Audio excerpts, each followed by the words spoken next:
So I recently posted a video encouraging people to come out to a kind of anti-Trump protest that's going to be happening all over the country, hopefully, this Saturday, and I wanted people to try to come to the one in Baltimore that I'm going to be attending. In order to do this, I asked a series of rhetorical questions, like, do you think the U.S. military should be run by someone with credible sexual abuse allegations who objectively doesn't know how to handle classified information? Do you think government healthcare policies should be based on data or based on conspiracy theories? Those kinds of questions.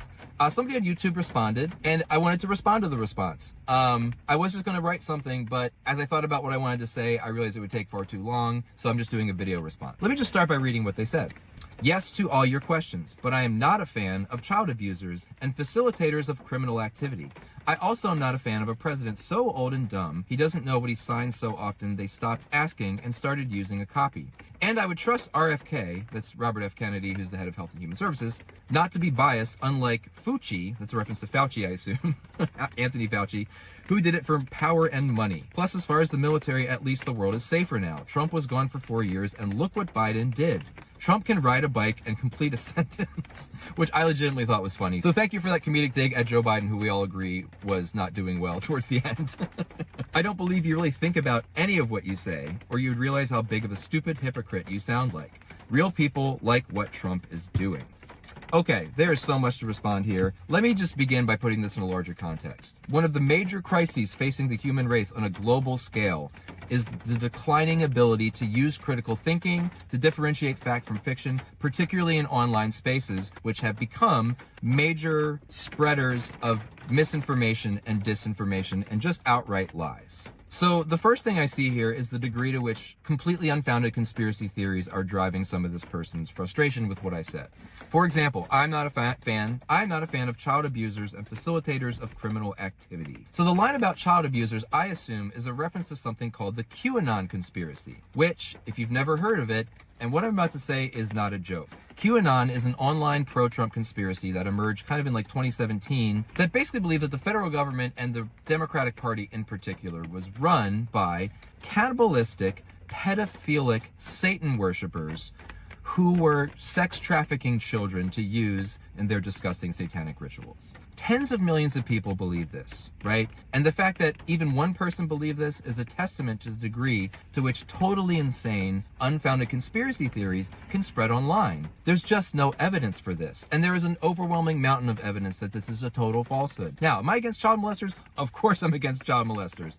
I have a daughter who I love more than anything in the world, and the thought of somebody doing something that vile and despicable to her makes me insane. But the fact that this person is taking issue with what I say from a position of believing completely unfounded conspiracy theories is really, really, really distressing and honestly a little sad.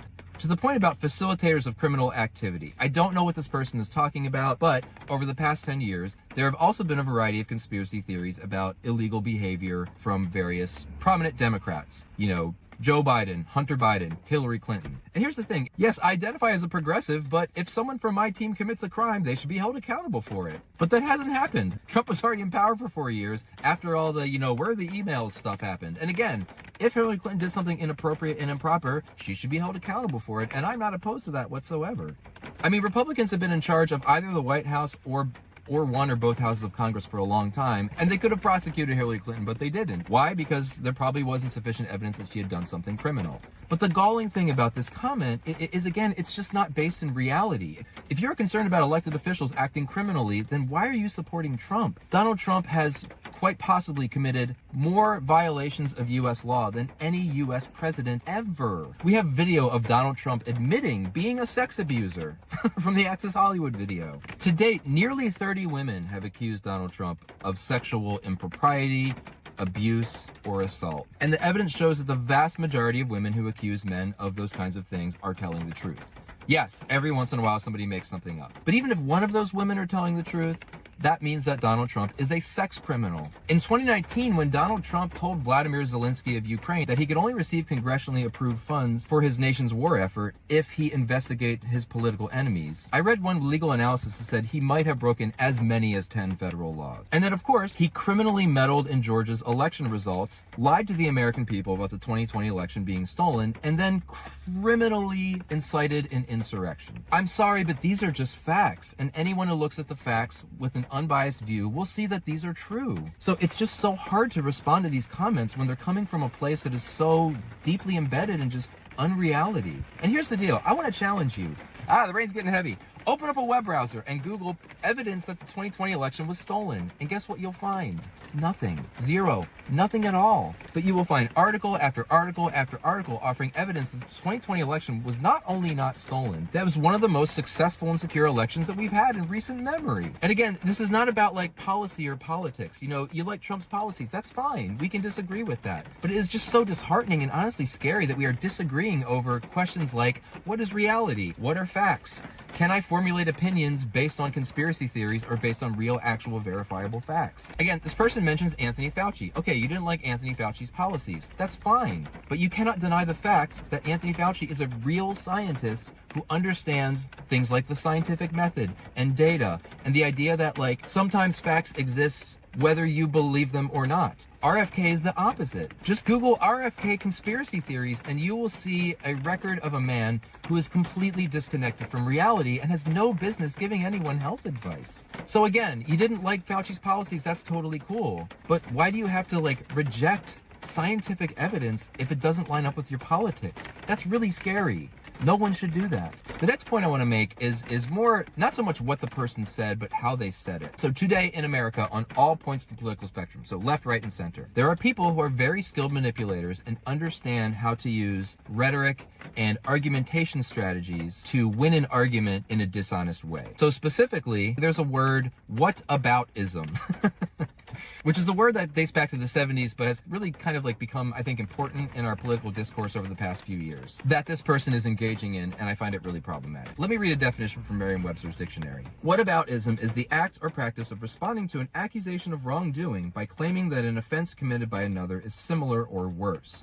Another way to think about whataboutisms is it's a way to not talk about the argument at hand by bringing up a similar or related argument that really has nothing to do with what the argument is about. So in my video, I'm critical of some of Trump's policies, and what this person did, instead of actually like addressing most of those criticisms, kind of shifted the conversation to talk about, well, what about the Democrats? What about Biden? Where's the laptop? Where's the emails, right? These are distractions because that's not what we're talking about. Look, the Democrats aren't in power now. I'm sorry, they're not. The Democrats are right now not actively, trying to destroy the separation of powers and the checks and balances that the Constitution put into place among the three branches of government. If they were, then that would be a totally legitimate criticism. But I have seen no evidence that they are, and I've seen overwhelming evidence that Trump and the MAGA agenda are doing that. So this has nothing to do with what we're talking about. The third thing I find really frustrating about this is the use of, I'm sorry, childish rhetoric. This person calls me a stupid hypocrite. Again, I'm sorry, that sounds like a child. And trust me, I think really hard about what I say before I say it. And I'm 100% serious about this. If I'm being hypocritical, I would like to know how. You accuse me of being a hypocrite. So this person accused me of being a hypocrite, which is a fair accusation. Maybe I am. Because real talk, I hate hypocrisy. And if I'm being hypocritical, I want someone to call me out on it. So if this person is watching this, be a little more specific. What did I do or say that was hypocritical? And I'll address your concerns. I want to wrap up by responding to the person's last comment. Real people like what Trump is doing. This kind of rhetoric is dangerous. I did a recent video, which I've also put in the description. One of the most dangerous things that is happening in America is that people on both sides of the spectrum are completely discounting the views and perspectives and lives of people they disagree with. A few weeks ago, I did a video where I say that one of my rules for engaging with people in this crazy world that we're living in right now is that it's okay for me to treat ideologies as my enemy, but I cannot treat people as my enemies. So I can oppose what you believe, what you stand for, what you're trying to do, but I cannot oppose your humanity. When you make categories like there's real people and there's fake people, or there's real Americans and there's fake Americans, real people, good people, true Americans believe what I believe, fake people, bad people, terrible Americans believe what I don't believe, right? How can you not see that, how dangerous that is? And yes, I know what you're going to say. The left has been doing that too. I agree. But to sum up, again, I want to challenge the person who made this video. Why do you think it's okay to sort people into these categories of terrible and wonderful? Why do you think it's okay to support a president who has broken as many laws as he has? Why would anyone, regardless of political persuasion, want unqualified people running government agencies? And I just want to end by saying, resisting Trump is not about resisting conservatism. It's not about resisting the right. It's about resisting authoritarianism. It's about resisting an assault on the Constitution. It's about resisting an assault on reality. So my challenge to you, the person who wrote this, look at your beliefs and ask yourself, are my beliefs based in reality? And if you see that they're not, I hope you have the humility and the wisdom to reassess what you believe in light of facts. Thanks.